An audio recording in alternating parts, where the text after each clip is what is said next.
Okey, hari ni Kak Zai nak tunjuk macam mana kita nak potong timun untuk macam buat laksa, okey. Kita potong dua. Ni kita potong dua. Ni untuk elak timun kita cepat basi atau berlendir. Sesuai untuk macam buat sengkuang, buat laksa, buat mi kaya. Kita potong ni, lendir-lendir tengah ni. Kita potong macam ni. Iyalah. Okey, macam ni. Okey. Lepas tu buang lagi. Saya akan demo dalam 3 batang macam ni, okey.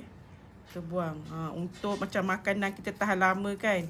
Macam nak order box tu, macam laksa ke, mi kari ke, laksa Johor ke, buat sengkuang, popia ke, macam tu.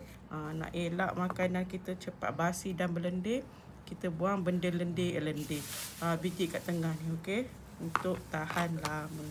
Okey, Kak Zai akan demo macam mana. Potong lagi dua. Potong lagi. Kita jadi saiz macam ni. Dan kita belah. Okey. Nice kan? Kita potong lagi. Kita buat 3 lah. Okey. Potong.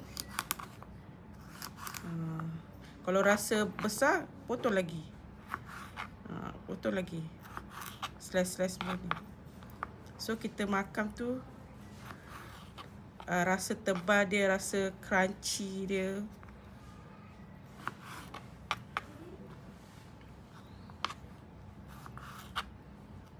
Kalau nak bagi macam ni, nipis lagi, potong lagi.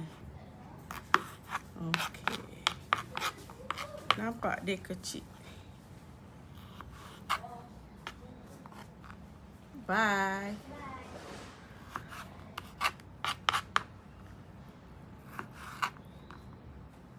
Okey, itu saja Kak Zai demo.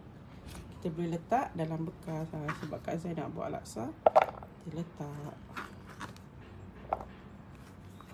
Ni cara nak potong sayur timun. Nak buat acar pun boleh. Potong-potong je. Okey, bye.